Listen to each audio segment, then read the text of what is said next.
खुलुमबाय दुलाराय बाथौ गौथुम माइनाव आफादनि बाथि सावरायमेल आरो सालबारि जिल्ला दुलाराय बाथौ गौथुमनि 26थि बोसोरारि जथुम्मा फैगौ डिसेम्बर दाननि 16, 17 आरो 18, 2022 खालार खालि सिमला हाजुवायाव थानाय केसि कलेजनि गेलेग्रा फोथाराव सानथामनि हाबाफारिजों गाजा गोमजायै खुंनो लाहार फाहार खालामनाय जादों।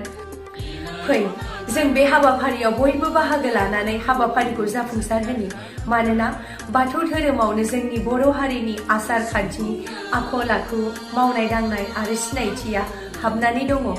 बे धोरोमखौ जों फोसावनांगौ फेहेरनांगौ आरो फोसाबनांगौनि थाखाय गोबां खामानि मावनो दं।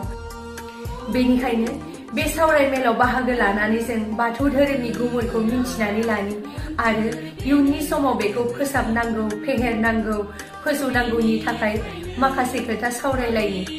गोजोन्थों। जै आफा बोराइ बाथौनि जै बर' हारि।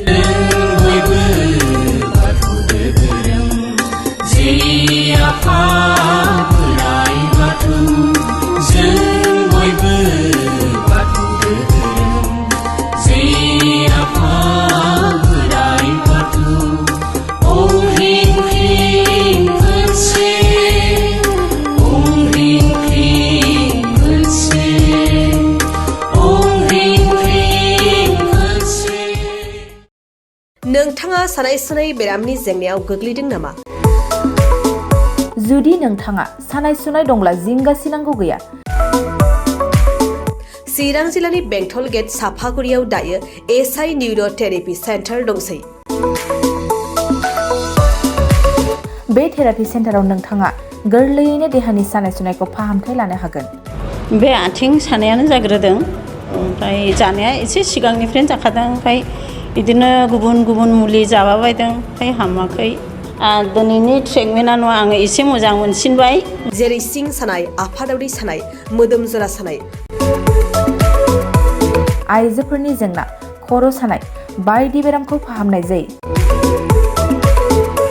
लोगोसेयैनो बे सेन्टाराव थानानै फाहामथाय लानो हानायनिबो सुबिदा खालामदों। नोंथांमोनहा एसआइ निउर' थेरापि सेन्टाराव फाहामथाय लानो गोसो दंब्ला नैबे मबाइल नम्बर 7620160459 नङाब्ला 9476977956 आव थोंजों सुलाद लानो हागोन।